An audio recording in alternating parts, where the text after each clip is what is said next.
evening.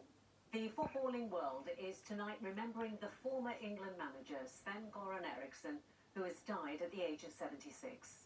The Swede became the first foreign manager of the England men's team in 2001, coaching the so-called golden generation of players. But earlier this year, he revealed he'd been diagnosed with terminal cancer. Prince William described him as a true gentleman of the game. Our sports editor Steve Scott reports. As the first foreigner to take charge of England, Sven Erickson was confronted by a mountain of xenophobia from the outset.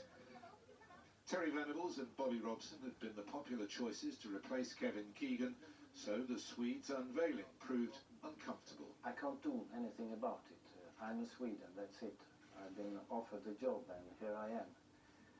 So the only thing we must hope is that we're going to play good football and do good results. Erickson soon turned the tide when, helped by his choice as captain David Beckham, he steered England to the World Cup in Japan and South Korea. But it was a campaign that ended in the quarter-finals against the eventual winners Brazil. Emil Heskey was a mainstay in Ericsson's England squads. You just be very calm and precise in what he wants and how to implement it. And that was key for me, to be honest with you, because obviously you've grown up in that era where everything's shouted at you, and when someone really says it calm, you're able to go and do that.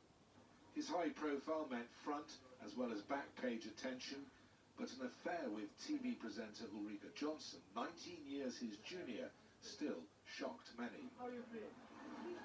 At the time, he was in a long-term relationship with lawyer Nancy Delorio. By then, though, Erickson had won over most England fans. But given the players at his disposal, the so-called golden generation, who clearly enjoyed his leadership, a last 8 defeat, this time against host Portugal at Euro 2004, felt like another missed opportunity. As did Ericsson's final tournament with England, the 2006 World Cup in Germany.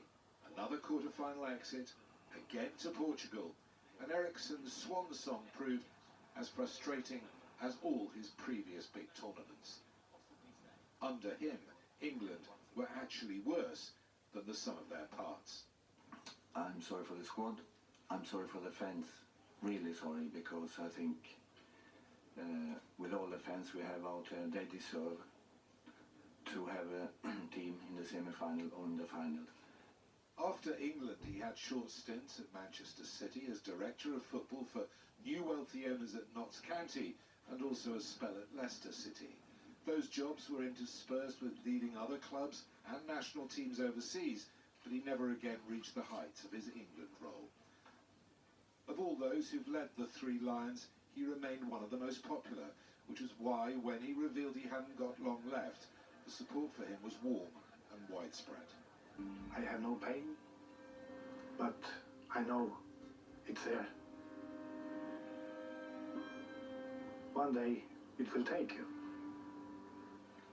Before that day, live. The noise when Sven and the players come out, it's going to be absolutely incredible. A Liverpool fan, Erickson was invited to manage an all-star legends team earlier this year, an enduring ambition finally fulfilled. In one of his last interviews, he reflected, "Don't be sorry, smile." Sven Erickson certainly followed his own advice on that very special day at Anfield. The former